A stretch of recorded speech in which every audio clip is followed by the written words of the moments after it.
everyone, I'm Ankita Pokharel. I welcome you all to today's class. In today's video, we're going to read two reading sessions on the topic Nepal and Switzerland and city life. Let's begin the class now. So let's get into the first part of the session, Nepal and Switzerland. Here we are going to take a fascinating look at two beautiful countries nestled among some of the world's most impressive mountains, and that's Nepal and Switzerland. You might be surprised by how much they have in common and also by their unique differences. Let's read the text first.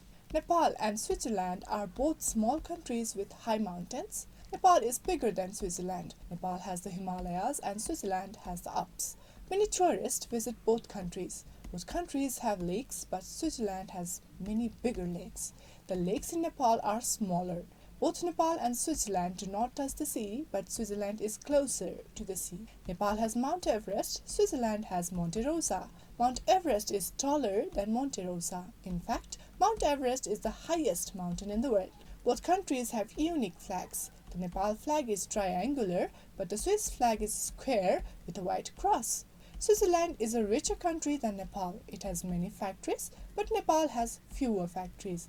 Nepal has a larger population than Switzerland. So starting up with the basics and the things that's been mentioned in the first paragraph from here until here, we get to know that both Nepal and Switzerland are known for their stunning mountain scenery.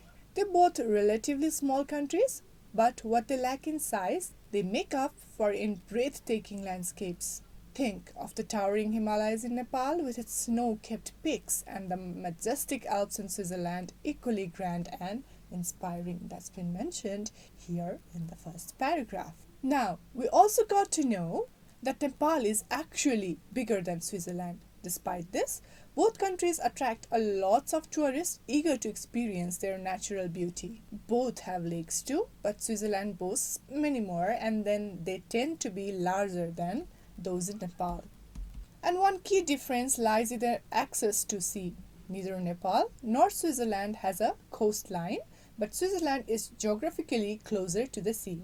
And when it comes to mountains, Nepal is home to the world's highest Mount Everest. Switzerland's highest peak is Monte Rosa.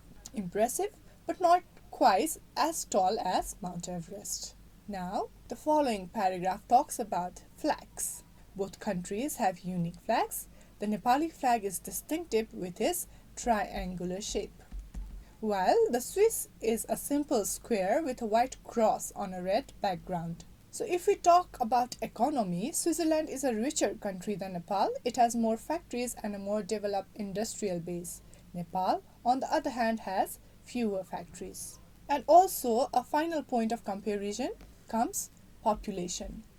Despite being smaller in size, Nepal has a larger population than Switzerland. So while both countries share a love for high mountains and attract tourists from around the globe, they each have their own unique characteristics and stories.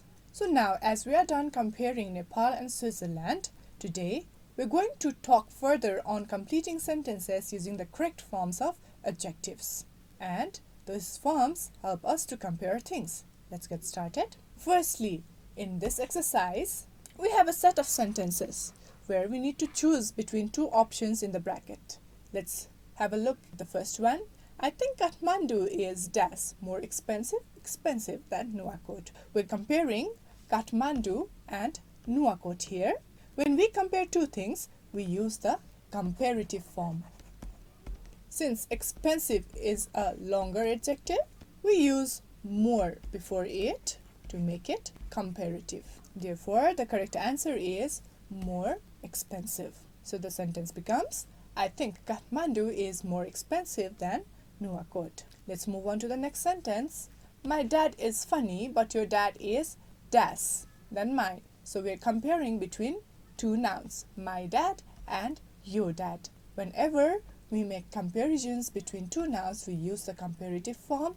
If we make comparisons between more than two nouns, we use the superlative form. Superlative form is also used when we make comparisons as a whole in the unit. So here we are making comparison between two nouns, my dad and your dad. Whenever, like I said just a while ago, we make comparison between two nouns, we use the comparative form.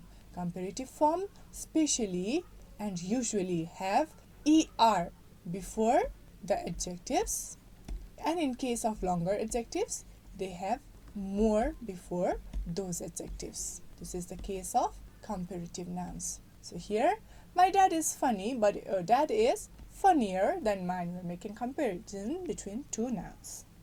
So this is how we need to do the rest of the questions, and this need to be tried by you on your own.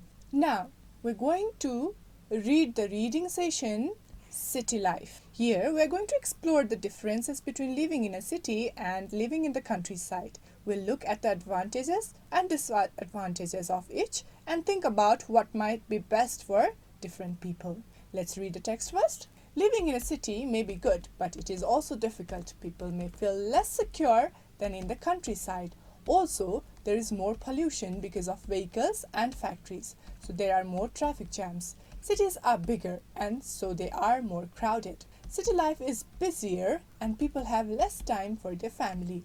Living in the countryside may be easier, but it can be boring too. You might not have much fun. You cannot go to the cinema or shopping center. It is also more difficult to go to different places as there are no good roads. Getting a job may also be harder there. So based on the text, first, let's talk about city life. As you can see from the text, living in a city can be exciting and convenient in many ways. So what do cities have to offer? They offer more opportunities for entertainment. Here they offer opportunities for entertainment like cinemas, shopping center, which can also be a lot of fun. If you think of Kathmandu, where you have access to so many different shops and cultural experiences, right? However, cities also have their own challenges. The text mentions that people may feel less secure in cities compared to the countryside. There's also more pollution due to vehicles and factories, leading to traffic jams. Imagine the busy streets of Kathmandu during rush hour. Cities are also more crowded and people often find themselves very busy and less time for their family. Now, let's shift our focus to life in the countryside. The text suggests that living in the countryside can be easier in some ways as there's less stress and perhaps a greater sense of security. You might find it more peaceful and relaxing away from the hustle and bustle of city life. But countryside living isn't without its downsides. It can be boring for some people as there might not be as many entertainment options. You might miss the cinemas and shopping centers. Also, getting around can be more difficult due to fewer good roads. And finding a job might be harder in the countryside. So what's the best choice? It really depends on your personal preferences and what you're looking for in life. If you enjoy the excitement and convenience of city life and don't mind the crowds and pollution, then a city might be a good fit. But if you prefer a more peaceful and relaxed lifestyle and don't mind the slower pace, then the countryside might be more appealing. Think about your own experiences. Have you lived in both the city and the countryside? What did you like or dislike about it? Each of those. Please write them down in a paragraph, and that's going to be your assignment for this reading session. So like I said, write a paragraph sharing your experiences about the part where you live. Make comparisons if you have experienced both. That means the city and countryside life both. How did your class go today? If you have any suggestions or feedback, feel free to reach out to us at learning@dearwalk.edu.np. See you in the next class with another lesson. Thank you.